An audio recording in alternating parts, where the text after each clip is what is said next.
Hey everybody, welcome to today's review. We're going to be taking a look at the 2015 Subaru Outback. This one's got right around 144,000 miles on it, so stay with us on this review today. We'll take a look at it, see how this vehicle's current condition is, inside and out.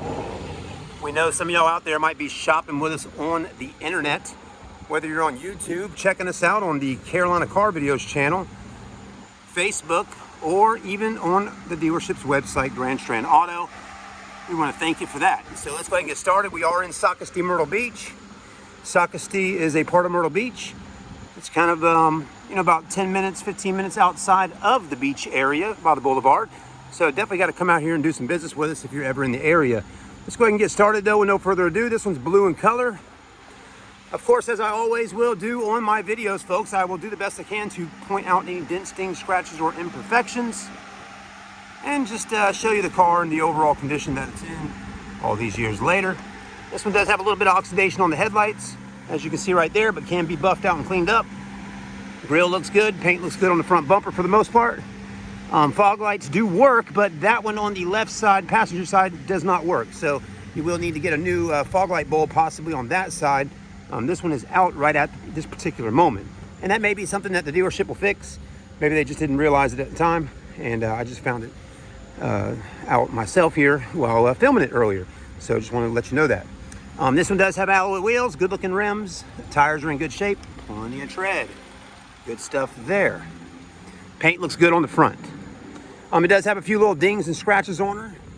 It's an Outback. I mean, it's made to go out into the wilderness and go over rocks and, go into dirt, go in the water, go in the mud, get a little, twigs, get a little scratches. Maybe the dogs are getting in and out, all that kind of stuff. This is a vehicle for people that enjoy living life and just not being cooped up in the house all the time.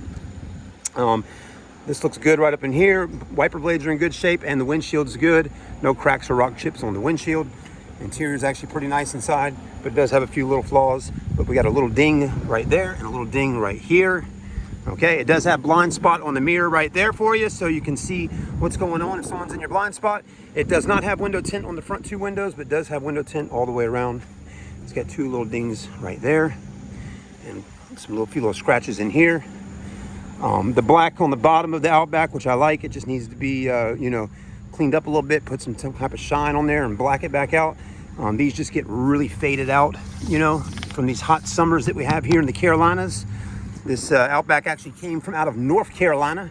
The people drove all the way down here to Myrtle Beach from North Carolina and traded this Outback in for a bigger vehicle, okay? So he loved his Outback, the man that owned it. He had kids and a family, dogs and all, and had the perfect American family there, from what it sounded like, but he needed more room and more space, and he got something much bigger. So anyways, if Subaru offered a big full-size SUV, like a Tahoe size, something like that, I think a lot of people would probably buy a Subaru that's bigger with third row seating, but they just don't have it. They tried doing that with the Tribeca, and the Subaru Tribeca just was kind of a flop.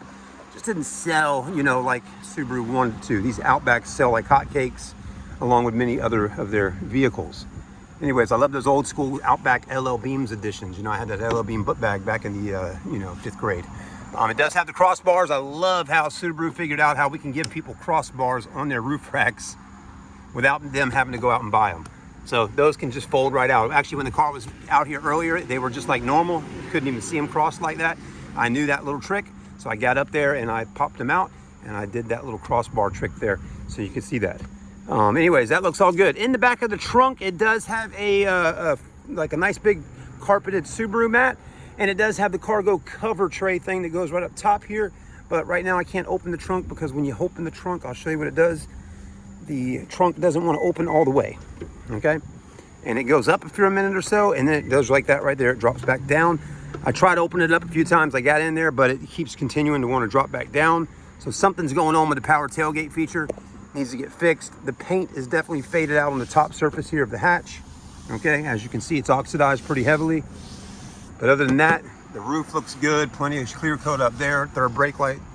All the paint everywhere else looks good, except for right here on this top surface, which is interesting. Don't know why it faded there quicker than all the other spots, but it did.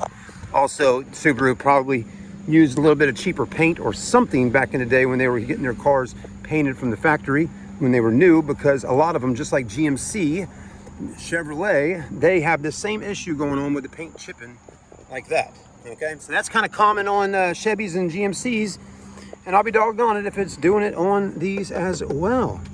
Team crafted in Indiana, so maybe Tahoes and Chevys and Silverados and all are made in Indiana. Anyways, I love the wood trim. I like the leather. The seats look good in the back. Okay, you can drop them down, you can fold them down. There's those mats and everything I was talking about. So that's nice. The back seats are in great shape, no rips or tears in them. They might have a few little things, like a few little stains or something like that. For the most part, the back seats are in good shape. You also have rear heated seats. There's the buttons for it right here. Okay, and you got rear air. You got places to store things, and you got those rubber mats, and the carpets look good. Okay, so all this looks pretty good back here. Even you got the handles above the window sills. Okay, so you got all that going on. Really, the main issue you start running into is when you get to the front is with the leather. Now, there is a few little spots that need to get re-cleaned, like you'll see some, ickiness right there and stuff like that. Again, whoever, the guy that owned it, I think he just, was an outdoorsman of some type. And so, he used his car kind of like a truck sometimes. He put a lot of stuff in here. A lot of people do that. But the Subaru did definitely seem to hang in there and handle it quite well. Carbon carbon stereo, got the bottle holders, the leather's good here. All this is looking good. Dash is looking good. Driver's seat though, doesn't look horrible. It's in good shape and it's pretty clean, but the leather right there on that insert has definitely came off. Okay, it's ripped right off of there. As you can see right here and right there. And it's doing that on the other side too. So I think that's probably something that probably was happening on more than just this Subaru. I'm sure it's happened on many Subarus where the leather starts doing this and starts coming off. So it can be fixed, of course it can, but it does cost a little bit of money to get these things, that types of things fixed by a leather repair company. So it's up to y'all, but maybe somebody will buy it just like it is for a good price and put some seat covers in or do what they want with it. Dash though looks great, no cracks. Screen's in good condition. You got a backup camera right there as well, so that's in good shape. All that works as it should. Electronic park brake, X mode, hill assist, cup holders. In here you got USB auxiliary, 12 volt. You got 2 keys to the car, very nice. Heated seats up front, dual climate control, home link, all that. Sunglass holders, all your lights, vanity mirrors. They also have lights in them too. Handles, steering wheel that has all cruise control and phone system controls and all that. And the mileage again is 144,903. Okay, let's go ahead and drive her back to the car lot, see how she does. Whoop, before we do, I gotta grab something. We're gonna keep recording though, because I know a lot of y'all like to watch these videos and see how the car drives back to the car lot. But before we do that, let me go over here and grab this Jeep Wrangler mat my detail guy gave me earlier to say, please put this back in the Jeep Wrangler that he just got done cleaning up. We'll throw that in there. I like to make sure that the cars we sell get the floor mats or even the cargo covers and every little accessory and thing that comes with the car when we get it. I like to do my best to make sure that the car gets sold with it, because to me, you're buying the car and you might like to have the factory floor mats. It's not my decision to throw them away just because they have a little stain or two in them. Okay, I mean, the best thing to do is to clean them up and and put them back in the car. But again, unless the floor mats are like literally eaten up, massive holes in them, look really bad, then I can see throwing them away. But if they're not in too bad a shape, I don't see the purpose in getting rid of the floor mats, nor the all-season mats. All that should come with the car, because the next person that buys it might actually like to have them. They might like to go out and buy some new ones, but you never know. Everybody's finances are different, and somebody else might say, well, you know what, they're not that bad, I'll just keep what I got. So anyways, I like to put all that back in there like I was saying earlier. It's important. Some car dealerships just get in the cars, clean them, detail them, and just throw all this stuff away and just go from there. But I like to not do that so much, because I really do think that customers would like to have things. I mean, when I bought my Tahoe, man, it felt good.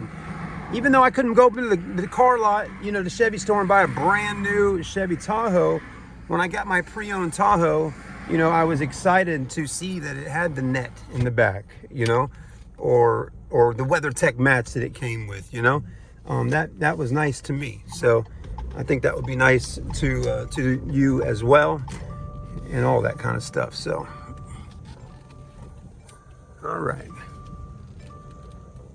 Well, these do come with all-wheel drive. They handle quite well. They're fun to drive. They're good looking. They're Outbacks. And I've said many times myself, you know, if I could buy me an Outback, I would. If I could buy me a Jeep Wrangler, I would. If I could buy a Tahoe, I would, and I did.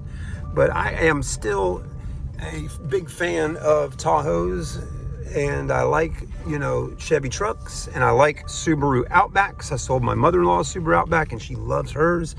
And I also love Jeep Wranglers. I like anything that's kind of, you know, a vehicle that can kind of get you out the house, out onto the trail, up in the mountains, you know, doing some things that are a little more fun in life.